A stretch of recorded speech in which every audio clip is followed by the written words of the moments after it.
बहुत समय पहले की बात है। एक गांव में धनिया नाम का एक धोबी रहता था। उसने एक गधा और एक कुत्ता पाल रखा था। वह रोज सुबह लोगों के मैले कपड़े नदी के घाट पर ले जाता और उन्हें धोकर शाम को गधे की पीठ पर लाद कर ले आता। दिन भर थका होने के कारण धोबी को रात को बहुत नींद आती थी। एक रात धोबी गहरी नींद में सो रहा था। रात के समय उसके घर में कुछ चोर घुस गए। बाहर एक छप्पर के नीचे गधा बंधा हुआ था और उसके पास ही एक कुत्ता बैठा था।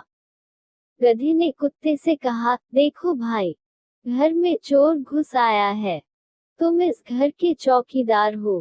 तुम्हारा कर्तव्य है इस घर को चोरों से बचाना। अब तुम जोर जोर से भौंकना शुरू कर दो ताकि मालिक जाग जाए। कुत्ता बोला, गधे भाई, तुम मुझे मेरा कर्तव्य मत बताओ। मैं रात दिन घर की रखवाली करता हूँ, फिर भी मालिक मेरी ओर जरा ध्यान नहीं देता।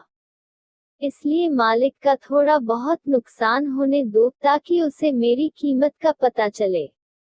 गधे ने गुस्से में कुत्ते से कहा, धोखेबाज, तुम तो बड़े नमकहराम हो। कुत्ता बोला, तू बड़ा वफादार है मालिक का। मालिक और नौकर दोनों को ही अपने अपने कर्तव्यों का ध्यान रखना चाहिए। जब वह मेरे पर ध्यान नहीं देता तो मैं ही क्यों उस पर ध्यान दूं? वह तेरा बड़ा ख्याल रखता है, तू ही उसे जगह दे। कुत्ते की बात सुनकर गधे को बड़ा क्रोध आया और वह जोर जोर से ढेचू ढेचू चिल्लाने लगा।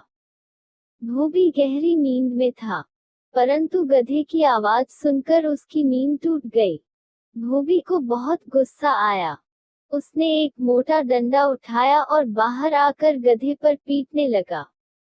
उसने गधे को डंडे से खूब पीटा।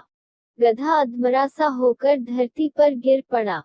कुछ समय बाद जब गधे को होश आया तब कुत्ते ने पूछा, क्यों भाई गधे, क्यों गहरी नींद सता रही थी?